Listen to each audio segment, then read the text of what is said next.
the rugged Pyrrhus. He whose sable arms, black as his purpose, did the night resemble when he lay couched in the ominous horse.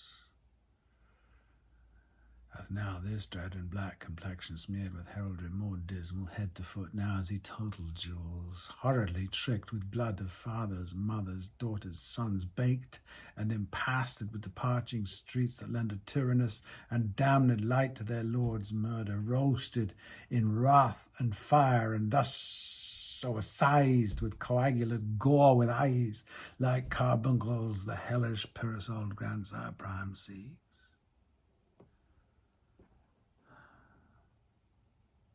And on he finds him, striking too short at Greeks. His antique sword, rebellious to his arm, lies where it falls, repugnant to command. Unequal matched Pyrrhus at Priam drives, and rage strikes wide, but with the whiff and wind of his fell sword the unnerved father falls. Then senseless Ilium, seeming to feel this blow, with flaming top stoops to his base, and with a hideous crash takes prisoner Pyrrhus' ear, for lo, his sword, which was declining on the milky head of reverend Priam, seemed in the air to stick. So as a painted tyrant, Pyrrhus stood, and like a neutral to his will and matter did nothing.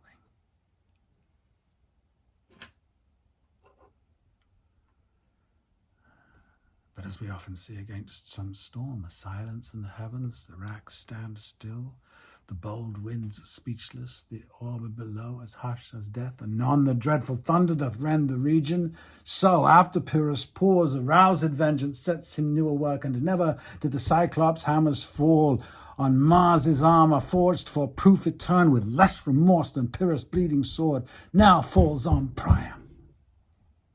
Out! Out, thou strumpet fortune! All you gods and generals synod to take away her power, break all the spokes and fellies from her wheel, and bowl the round nave down the hill of heaven as low as to the fiends.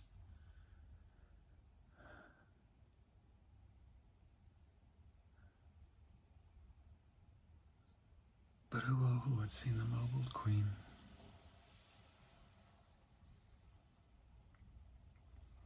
Run barefoot up and down, threatening the flames with bison rheum, a clout about that head where late the diadem stood, and for a robe about her lank and all o'er teemed loins, a blanket and the alarm of fear caught up, who this had seen, with tongue and venom steeped against fortune's state would treason have pronounced.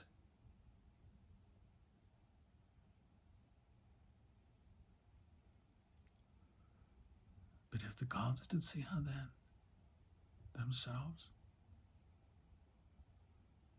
when she saw Pyrrhus make malicious sport in mincing with his sword her husband's limbs, the instant burst of clamour that she made, unless things mortal moved then not at all, would have made melt the burning eyes of heaven and passion in the gods.